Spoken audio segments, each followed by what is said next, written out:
Shalom, et que la grâce et la paix de Dieu soient sur vous et que vos cœurs soient remplis de paix. Je suis ravi de parler avec vous sur un certain nombre de points qui constituent un sujet pour nous d'importance capitale, même si on n'en parle pas très souvent.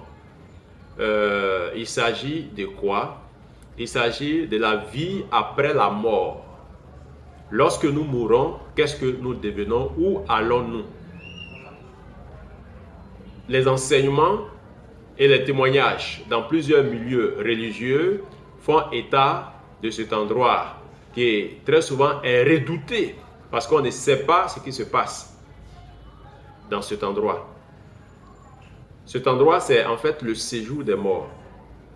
Quand on parle de séjour, c'est le lieu où demeurent, où vivent tous les morts. On l'appelle aussi l'au-delà. On l'appelle au-delà. On l'appelle aussi le Sheol. Et les Grecs l'appellent l'Hadès.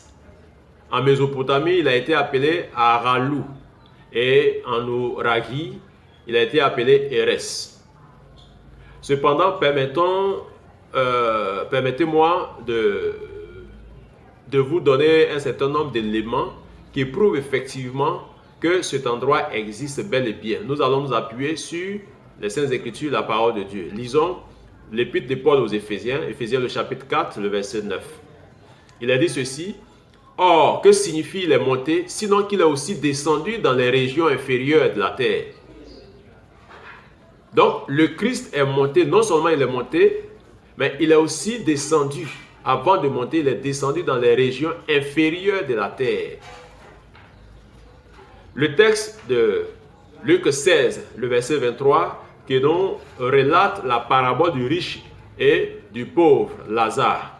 Dans ce texte, il est dit ceci: « Dans le séjour des morts, il leva les yeux, c'est-à-dire le riche, et tandis qu'il était en proie au tourment, il vit de loin Abraham et Lazare dans son sein. » Donc, le riche était dans le séjour des morts et il a levé les yeux pour faire un constat. Et il a vu Abraham de loin, c'est-à-dire qu'il n'était pas dans le même endroit qu'Abraham. Et le Seigneur a dit ceci, dans le livre de l'Apocalypse, au chapitre 1, le verset 18. « Je suis le premier et le dernier, et le vivant, j'étais mort, et voici, je suis vivant au siècle des siècles. Je tiens les clés de la mort et du séjour des morts. » Donc, il a bel et bien un séjour des morts.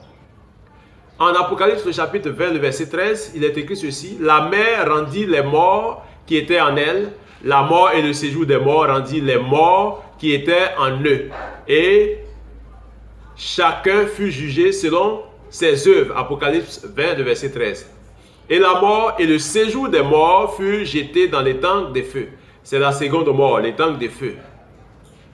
Donc, le séjour des morts, c'est la demeure des esprits, selon les textes que nous avons lus.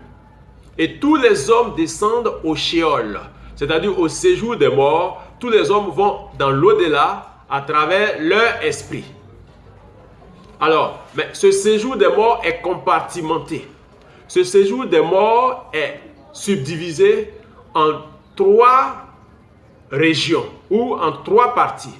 Il y a ce qu'on appelle le paradis, il y a ce qu'on appelle le lieu de tourment et il y a ce qu'on appelle le gouffre ou l'abîme. Voici la configuration du séjour